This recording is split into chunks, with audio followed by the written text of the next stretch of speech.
경건한 말 이야기 아시죠?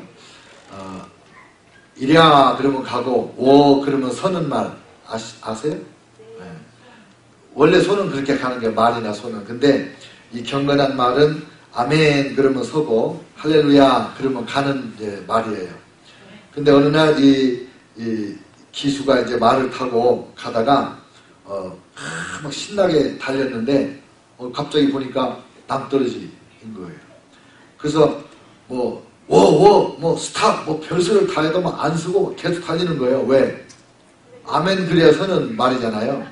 그러니까 뭐 너무 다급해가지고 하나님 도와주세요. 이 말이 서게 해주세요. 예수님의 이름으로 기도합니다. 아멘. 그랬더니 말이 달리다가 탁 섰는데 한 발만 더 나갔으면 낭떠러지 떨어질 뻔한 거예요. 너무 좋아가지고 뭐라고 그랬겠어요? 할렐루야. 이렇게 떨어져 죽어버렸다는 거예요. 참 안타까운 이야기죠. 근데 우리가 인생을 사는 동안에 달려갈 때가 있고 멈출 때가 있어요. 근데 많은 사람들이 달려가야 될 때 이미 힘이 빠져가지고 걸어가다가 주저앉고 들어 누워버리고 또 괜히 힘이 넘쳐가지고 서야 될 때 막 달려서 인생을 어렵게 만드는 사람이 우리가 생각하는 것보다 훨씬 많아요. 오늘 이 본문 말씀에 보면 이 이스라엘 백성의 지도자들이 이렇게 세게 나가면 안 되는 거거든요. 근데 사도들을 다 죽여버리기로 결심을 하는 거예요. 이때 정말 멈추지 않았으면 사도들 다 죽었으면 큰일 날 뻔했어요. 그때 가말리엘이라는 사람이 아멘을 한 거예요. 이 소가 딱 말이 멈추도록. 뭐라고 그랬냐면 이스라엘 사람들아 들으라. 이 사람들의 소행이 사상이나 소행이 사람으로부터 났으면 없어질 거다. 하나님께로부터 온 거라면 여러분이 이걸 막을 수도 없고 오히려 하나님을 대적하는 자가 될까 두렵습니다. 그렇게 얘기를 하고 내버려 두라고 그러니까 백성들이 지도자들이 좋게 여겼다 그랬어요. 그래서 멈춰가지고 이 사도들이 죽지 않았어요. 근데 보세요.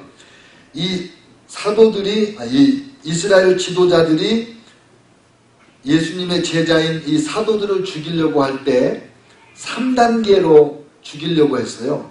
1단계 시기 질투가 일어났어요. 성경에 보니까 5장 17절에 대제사장과 그와 함께 있는 사람 즉 사두개인의 당파가 다 마음에 시기가 가득하여. 왜냐면 자기들이 영적 지도자로서 최고의 분위자들인데 자기들을 제껴놓고 예수님을 높이고 예수님의 이름으로 병을 고치고 귀신을 쫓고 하나님 나라를 전하는 이 백성들이 인기가 높아지니까 시기 질투가 났다 이 말이에요. 근데 시기 질투 다음에 뭐가 일어났느냐? 오늘 33절에 보니까 그들이 듣고 크게 노하여 화가 났어요. 이제 시기 질투를 했었는데 그래서 잡아다가 가뒀는데 감옥에서 갑자기 사라진 거예요. 그래서 이놈들이 어디로 갔나 그랬더니 성전에 가서 새벽부터 설교하고 있다는 거예요. 그래서 잡아왔더니 고분고분하게 아이고 그냥 천사들이 우리를 데리고 나가서 할 수 없이 나갔지 우리가 도망 나간 거 아닙니다. 용서해 주세요. 이렇게 저자세로 나올 줄 알았는데 오히려 당당하게 하나님 말씀 듣는 것이 옳습니다. 이러니까 화가 난 거예요. 시기 질투 다음에 화가 났어요. 분노가 일어났어요. 분노 다음에 죽일 생각을 품은 거예요. 이게 누구하고 똑 닮았냐면 가인하고 닮았어요. 가인이 아벨을 죽일 때 꼭 이 3단계로 죽일 마음을 품게 된 거예요. 처음에 가인도 제사를 지내고 아벨도 제사를 지냈는데 가인은 농산물로 아벨은 짐승을 잡아서 제사를 드렸더니 하나님께서 아벨의 제사는 받고 농산물로 바친 가인 제사는 안 받으니까 가인이 시기 질투가 났어요. 생각하면 생각할수록 괘씸하고 화가 난 거예요. 그러니까 하나님에게 화를 내지 않고 동생한테 화를 내가지고 저놈을 죽여야지 이미 마음을 품었어요. 시기 질투했죠? 화가 났죠? 죽일 마음 품었어요. 근데 그때 아멘하고 딱 이 멈춰야 되는데 이 죄악의 말이 내 안에서 죄악의 말이 막 달릴 때 아멘 해가지고 딱 멈춰야 되는데 안 멈췄어요. 그래서 둘이 있을 때 아벨을 쳐 죽였잖아요. 그 단계예요. 시기, 질투, 분노, 그 다음에 죽여야겠다. 이 예루살렘의 종교 지도자들도 시기, 질투, 분노, 죽이겠다. 요즘 우리는 어떨까요? 요즘 사람들이 죄를 질 때 갑자기 죄를 짓는 거 아니에요. 뭔가 이 시기, 질투 아니면 남의 것을 욕심내는 거, 이런 그 경쟁 심리, 이런 마음에서 시작해가지고 나는 왜 이게 안 되는 거야? 화가 나는 거예요. 처음에는 선한 마음으로 시기, 질투를 느낄 때 내가 열심히 해가지고 따라잡아야지 이런 생각 했겠지. 근데 해도 안 되니까 나보다 저 새끼는 왜 잘해? 이런 화가 나는 거예요. 설교 시간에 이렇게 말해도 사람 모르겠네. 막 나와버렸는데. 죄송해요. 그러니까 그래가지고 분노가 일어나니까 그 다음에는 죽일 생각을 한다 이 말이에요. 이때 가말리엘 같은 사람이 옆에 있어서 내버려 둬라, 참아라, 세월이 약이다, 시간이 있으면 되면 저절로 갈 거다, 이렇게 말해주는 사람이 있어서 자제를 하고 절제를 해야 되는데 그렇게 못하는 수가 참 많다 이거예요. 오늘 설교 제목을 제가 뭐라고 적었죠? 바리새인 가말리엘의 지혜였어요. 이 가말리엘이 누군가를 좀 소개할게요. 교법사다. 하나님의 말씀을 가르치는 선생님이다. 하나님 말씀에 대한 정통한 학자다 이런 뜻이고, 모든 백성에게 존경을 받는 사람이다. 오늘 성경에 이렇게 나와요. 그리고 공의회 회원이다. 오늘날로 말하면 이제 상원의원 같이 그런 거예요. 미국의 상원의원, 한국의 국회의원 70명, 71명 상원의원이에요. 그런데 이 가말리엘은 유대교 랍비 중에 학파가 있었어요. 힐렐 학파, 그리고 또 무슨 학파가 있었는데 이 힐렐 학파가 가장 성경을 잘 알고 건강하게 해석하는 우월한 학파였는데 이 힐렐이라는 사람의 제자예요. 힐렐의 수제자예요. 그리고 가말리엘이 얼마나 존경을 받았냐면 그가 죽었을 때 무슨 말이 백성들 사이에 일어났는지 한번 들어보세요. 가말리엘이 죽었으니 율법, 순결, 절제에 대한 존경도 함께 죽었다. 그러니까 율법, 순결, 절제에 대한 존경심의 상징이 누구냐면 가말리엘이에요. 이렇게 훌륭한 사람이에요. 그리고 그의 아버지도 공의원이었고 아들도 손자도 이 오늘날 말하면 상원의원을 한 거예요. 그러니까 민족의 정치적인 지도자, 종교적인 지도자, 경건의 지도자, 정말 훌륭한 그분이에요. 전설에 의하면 가말리엘도 나중에 예수님을 믿었다, 그런 전설이 있어요. 그리고 유대교 역사상 가장 위대한 랍비 7명을 라반이라는 이름으로 불러요. 라반. 근데 그 라반 중에 제1번이 누구냐면 가말리엘이에요. 이분의 제자가 누굴까요? 바울, 사도 바울이에요. 이 가말리엘이 어떤 지혜를 가지고 이 분노에, 사리에 자기 절제를 못하는 지도자들을 이렇게 막아줬냐면은 처음에 이렇게 말해요. 35절에 조심해라. 이스라엘 사람들아, 너희가 이 사람들에게 대하여 어떻게 하려는지 조심해라. 그랬어요. 조심해라. 우리가 늘 조심해야 될 필요가 있잖아요. 조심할 필요가 있어요. 예수님 뭐라고 그러셨어요? 선줄로 생각하면 넘어질까 조심해라. 근데 이 사람들은 지금 자기가 어떤 게 아니라 남을 죽이려는 일에 조심성이 없이 달라붙었다는 말이에요. 사람들은 새로운 일이 일어나면 거기에 대한 여러 가지 반응이 있어요. 제가 한번 물어볼 테니까 여러분 그 스마트폰이 나왔을 때 나는 빨리 스마트폰을 샀다. 그런 사람 손 들어보세요. 남들이 쓰고 나서 조금 있다가 샀다. 네. 남들이 다 쓸 때 나만 없는 것 같아서 샀다. 이 세상에 새로운 일이 일어나면 어떤 사람들은 무조건 비판하고 반대하고 정죄하는 거부형의 사람들이 있어요. 무조건 반대해, 무조건. 근데 끝까지 반대하냐? 아니에요. 남들이 다 하고 나면 슬그머니 그때 사기도 해. 그러니까 거부형이 있고, 두 번째는 새 것에 대해서 전혀 관심이 없어. 반대하는 사람들은 알아, 보고 알고, 그리고 비판적인 이야기를 하면서 반대를 하지만은 무관심하는 사람들은 그냥 뭐 스마트폰이 있는지 없는지, 스마트폰이 뭔지 몰라. 스마트폰 속에 카메라가 있는지 없는지, 시계가 들어있는지 없는지, 그 컴퓨터가 되는지 안 되는지 아무것도 몰라. 무관심형이 있어요. 무관심형. 세 번째는 관망형. 언제 사야 되나, 언제 나도 저 사상을 받아들여야 되나. 그래가지고 이렇게 관망하는 사람이 있고, 그 다음에 어떤 사람은 항상 새 것을 추구하는 사람이 있어요. 나는 진짜로 이해 못하는 사람이 있는데, 어떤 사람이냐, 갤럭시 그 S6가 나온다. 그러면 그게 밤 12시에 판다 이러잖아요. 그러면 그 마켓 앞에 가서 줄 서서 밤새 지내는 사람들 있잖아요. 난 그런 사람 이해를 못하겠어. 영화가 새로 나왔다. 근데 그 영화를 첫 번 상영을 몇 시에 합니까? 형제님 영화 안 좋아해?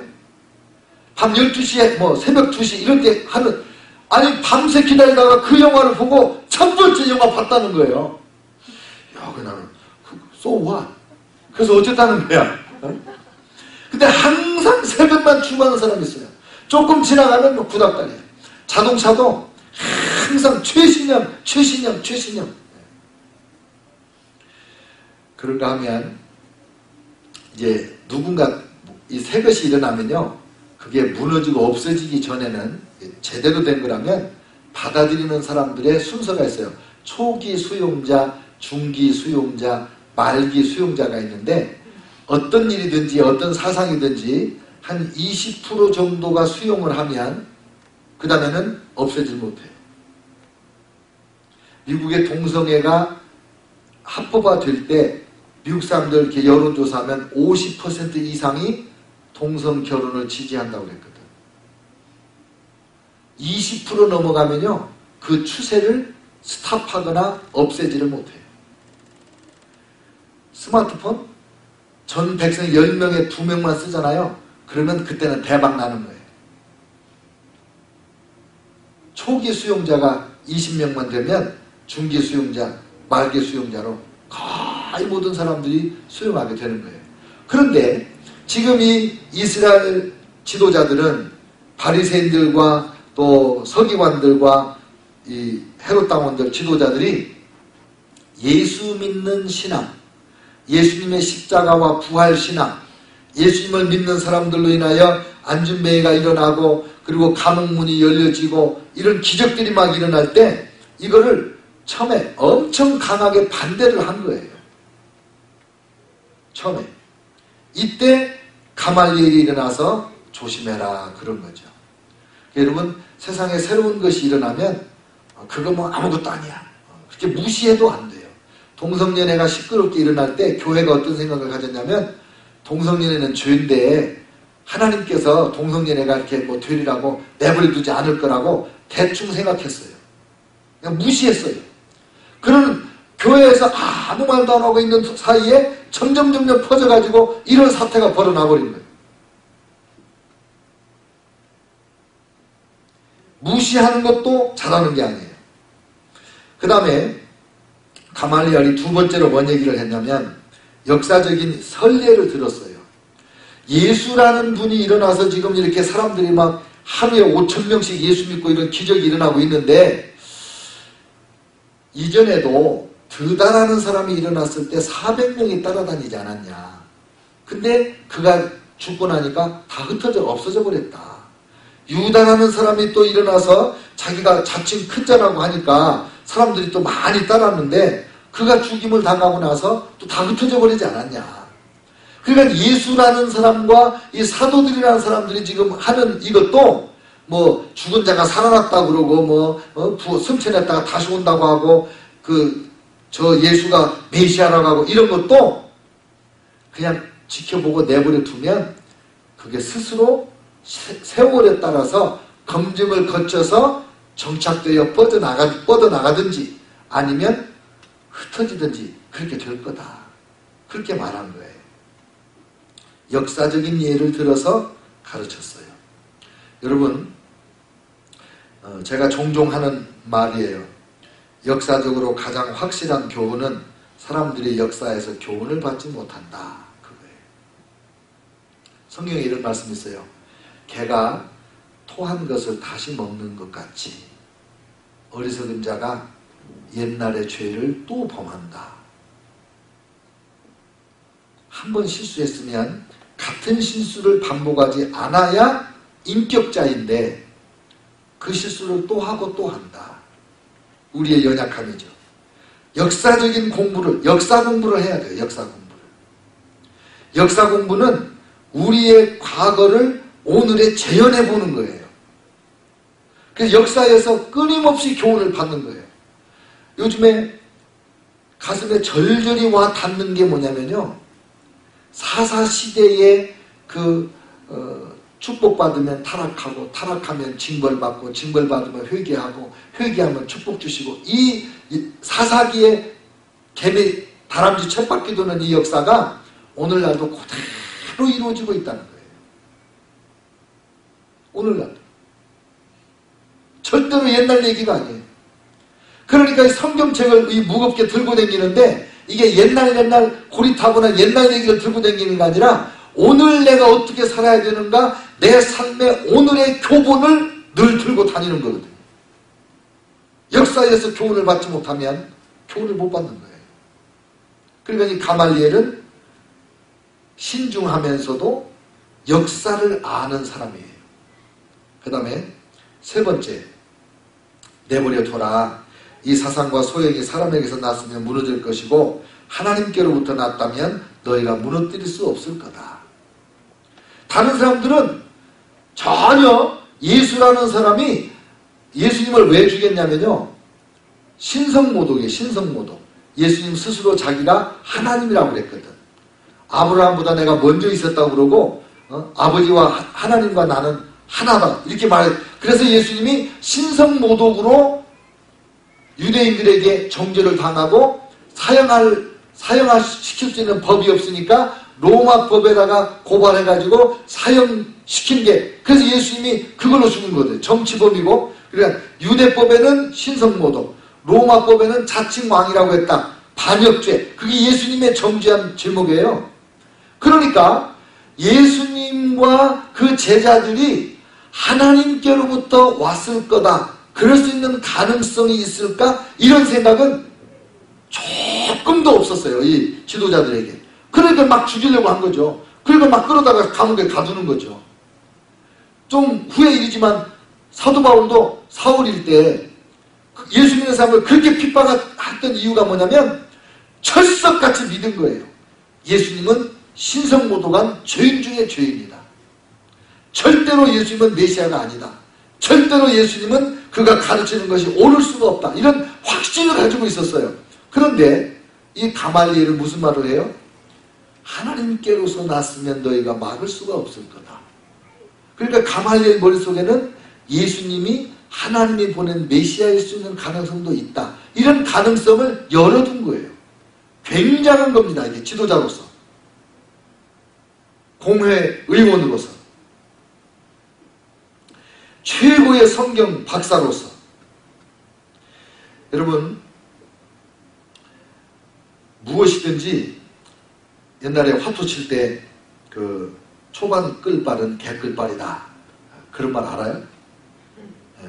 초반에 막 따잖아요. 근데 나중에 판 끝날 때 보면 다 잃고 없어요.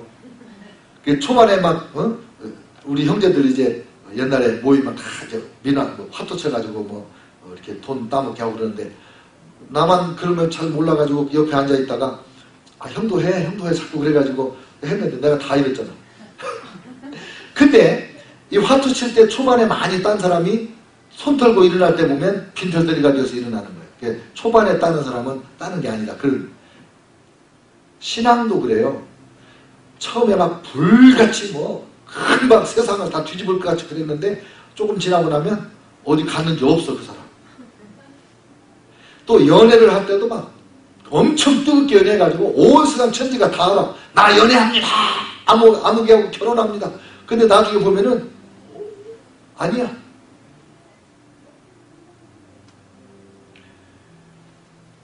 신앙이, 삶이 초반에 뜨겁게 일어난다고 해서 잘하는 거 아니에요. 세월의 검증을 받아야 됩니다. 시간 검증을 받아야 돼요. 그래서 그 오츠만리 목사님이 쓴 모든 일을 하나님의 영광을 위해서 하라, 그 책에 이 결혼을 결정하기 전에 여러 가지 테스트를 해요. 말다툼 테스트 이런 것도 있고, 또 근데 그 중에 시간 테스트가 뭐냐면 최소한 1년을 교제해보고 결혼을 결정해라. 최소한 1년을 교제해보고 결혼을 결정해라. 왜? 여름에는 마음에 들고 예뻤는데 겨울에는 안 예뻐. 겨울에 옷 껴입고 다닐 때는 예쁘고 참 좋았는데 여름에 얇은 옷 입고 나서 보니까 영 안 예뻐. 마음에 안 들어. 그래서 1년은 최소한 살아보고 교제해봐야 그 사람을 내가 평생 사랑하고 의지하고 믿을 만한 사람인가 안다, 이 말이에요. 그리고 1년쯤 그리고 교제를 해봐야 이 사람이 어려울 때는 어떤 사람인가, 풍족해질 때는 어떤 사람인가, 좋은 사람에게는 어떤 사람인가, 싫은 사람에게는 어떤 사람인가, 이런 걸 다 봐야 될 거 아니냐 이거죠. 무거운 짐을 지게 될 때 이 사람이 그걸 견딜 수 있는 인내가 있는가, 너무 가벼워서 짜잘한 것만 좋아하고 큰 거 오면 도망가는 사람은 아닌가, 그거 한두 달 교제해가지고 어떻게 알겠냐. 최소한 1년은 시간을 통과해보라 이거죠. 그런 뜻이에요. 그래서 상관 말고 내버려 둬라. 도리어 하나님을 대적하는 자가 될까 염려가 된다. 가말리엘 때문에 이 사도들을 살려줬어요. 죽이지 않고 좀 매 좀 때려가지고 채찍질해가지고 이제 예수님 전하지 마, 알았어? 그리고 이제 내보내줬거든요. 그런데 이분들이 가서 열심히 기뻐하면서 예수님의 복음을 전하고 그들이 날마다 성전에 있든지 집에 있든지 예수는 그리스도라고 가르치기와 전도하기를 그치지 아니했다 그랬습니다. 우리 그리스도인들이 조심할 게 있습니다. 오늘 이 말씀에서 우리가 받아야 되는 교훈인데, 다른 사람을 정죄하는 일을 속히 하면 안 됩니다. 남에 관해서 부정적인 이야기 쉽게 하는 거 아닙니다. 제가 늘 한편으로 걱정하는 게 뭐냐면, 한국 교회는 이단 정죄를 너무 빨리 하고 너무 많이 합니다. 그래서 제가 볼 때 이단도 많이 있죠. 예를 들면 신천지 같은 것은 한국에서는 그걸 이단이라고 그럽니다. 신천지는 이단이 아니고 사탄교예요. 이단은 기독교 신앙을 가졌는데 잘못 믿어서 구원받지 못할 것이다. 그래서 끝이 다르다. 그게 이단이라고 하는 건데, 신천지는 이단이라고 하기에는 너무나 그 축에 못 들어요. 그건 교회를 파괴하려는 사탄교예요, 사탄교.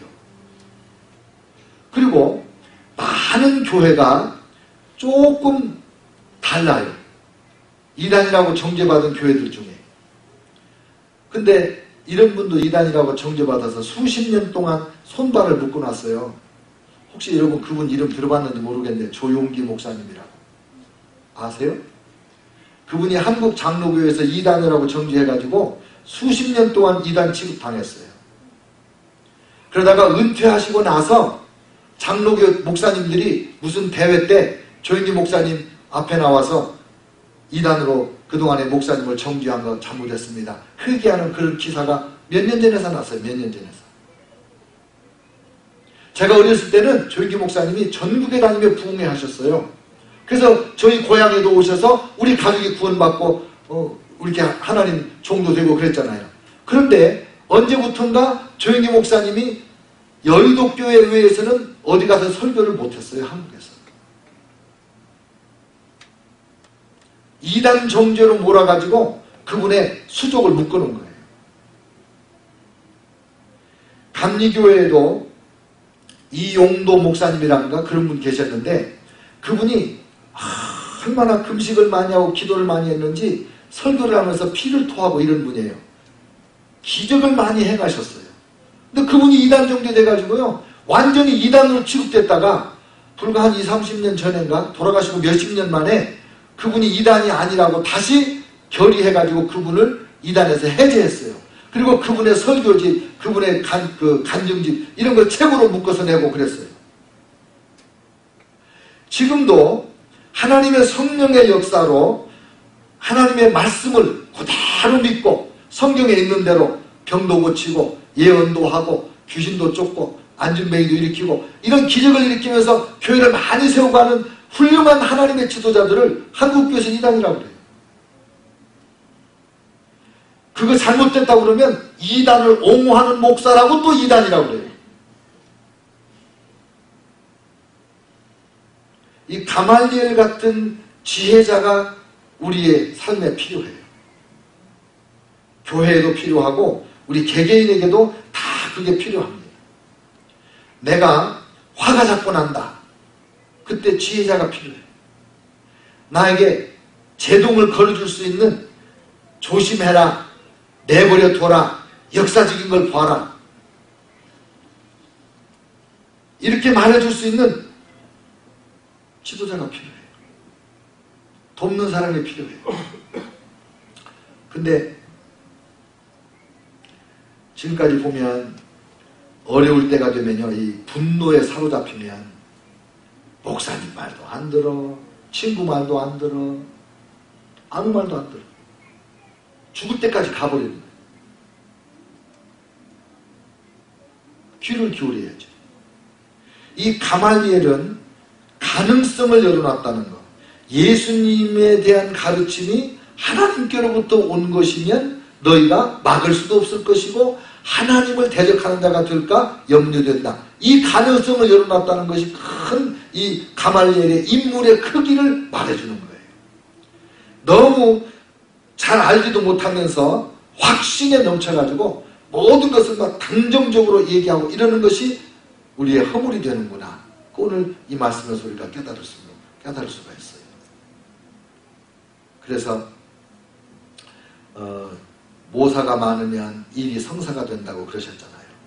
상담자가 많으면, 조언자가 많으면, 좀 요즘같이 세련된 시대에 세련된 표현을 쓰면 멘토가 있어야 인생에 승리한다. 그런 거 아니겠어요?